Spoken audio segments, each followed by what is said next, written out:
Now, in terms of the proximity to Ground Zero, there are two mosques, as far as I can tell, that are actually closer to Ground Zero than where this one is proposed, right? I mean, I think that the proximity is a subjective issue. The questions about this individual, I think, are legitimate. And hopefully it will come out in the wash. What is the reality of this man? But the proximity to Ground Zero is really the one that gets me as both subjective and kind of silly, because there are mosques closer, are there not? Well, I don't know. I mean, I'm not so much concerned how close the mosque is, how not close the mosque is. You don't care about what that. I talk about. Yeah. I rarely talk about the closeness of the mosque. Well, you mentioned it. You mentioned it first. I'm sorry? You mentioned it when I asked you what your opposition was. That was the first thing you mentioned. Yeah, I mean, it is an insult. I mean, that's a side point.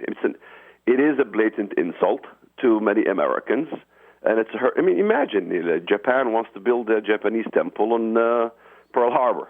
Okay, how would that feel? That Japan wouldn't think about it. The Pope issue with the Holocaust kind of in that area in the vicinity, and he moved it. It was offensive to Jews. Now, this guy claims to be a bridge builder, and it's offensive to 65% of Americans. I would presume he would move it, but why is he not moving it? Well, so how close? That's my major concern. How close would be okay, though? Because when I hear about this, there has to be at some point, how many blocks away, just not at all on Manhattan, or what's the limit? Where would be okay? With Feisal Abdul Rauf and his activism, no mosque he can build anywhere in the USA. That's my proximity. I understand, but I am forget not about an issue with the proximity. But you just said that that it's too close for you. Well, yes, but it's not a major issue to me. So it's not that major to me how proximity it is. It's an insult to Americans. It is somehow insensitive. And Americans are sitting here dialoguing over how close the proximity is, and no one's focused on what this guy's real goals are. Well, but I want to focus on that. But in order to do so, I want to get out of the way. You are saying it's an insult to Americans, but at the same time, it's not a major concern. There has to be some... It's not the major concern. It is a concern, but it's not the major for me, because I look at the bigger picture. Okay, so just so we can get it out of the way, indulge me if you can. How far would be okay? Nowhere in the country for any Muslim Brotherhood affiliate to build a mosque, in my opinion. But separating it from who's building it, where on Manhattan would be okay? Nowhere, again.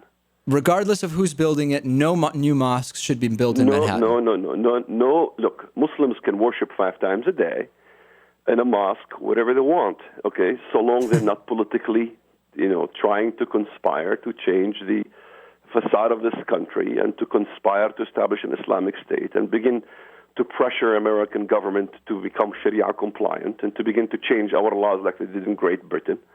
Why should I care? Why should I care if a Buddhist is worshiping in a temple or a Mormon worshiping in the later day Jesus Christ, whatever? Why should I care? I get that, but it sounds what I'm hearing from you is similar to what I've been hearing from many, which is that, well, the proximity is an issue. It's not an issue, but forgetting about who's building it. Let's say somebody you liked was building it. How close would be okay?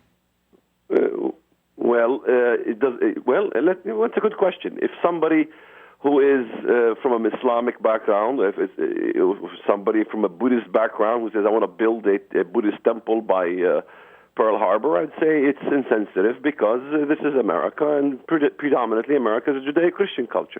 You don't go to Mecca and say, well, how close is the proximity? I can build a church within Mecca, or I can build these are things that are sensitive to people. Okay, well, I think I'm sensing that I'm not going to get a specific answer, so I will move on. What about the possibility, and I'm curious what you would think, that the possibility of building this type of community center might mend fences and relieve some fears and prejudices? Is that possible? Well, question. Where's the evidence that this is intended to mend or to be bridge building? While Feisal Abdul Rauf says on his website that this is about bridge building, he says to Cairo University that I don't believe in religious dialogue. Religions do not dialogue.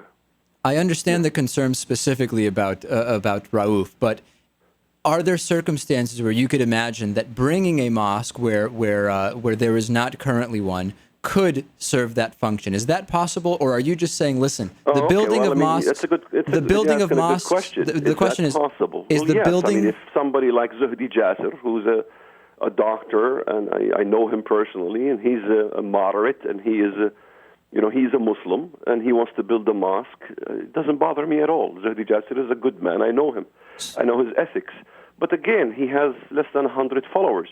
The problem that we're not focused on here is that all the Islamic organizations that are prominent, all of them, support the Muslim Brotherhood, support Hamas, support Hezbollah, have been caught in support with terrorism, especially CARE, the Muslim Student Unions, Islamic Society of North America, IIT, MPAC, all of them. So what's the use of even talking about even Islam in this country if we don't have a prominent Islamic organization that does show and expresses peacefulness in Islam? Well, listen, I wish we could have gotten a specific proximity from you on the location of the mosque, Walid Shoebat. The one thing we can agree on is that I am not closed-minded in the sense that if it does turn out, and I'm thoroughly convinced that this man has the connections and the intentions you claim, I will also oppose it. I am not closed-minded in that sense, and I do thank you for coming on, Walid Shoebat. And let's keep the discussion going, and I would love to follow up once we actually maybe get out more into the public exactly what he has said in Arabic. You bet. Thank you for having me. Thanks. Take care. So we'll take a break. We'll come back with more. You won't want to miss Who's Calling Me a Racist as a result of the Dr. Laura controversy, and plenty more. You've been listening to Midweek Politics with Dave Pakman.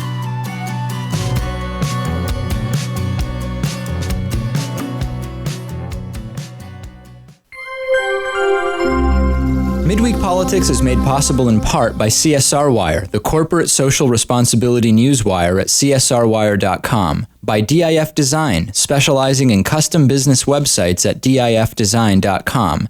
To find out more about underwriting Midweek Politics, visit midweekpolitics.com.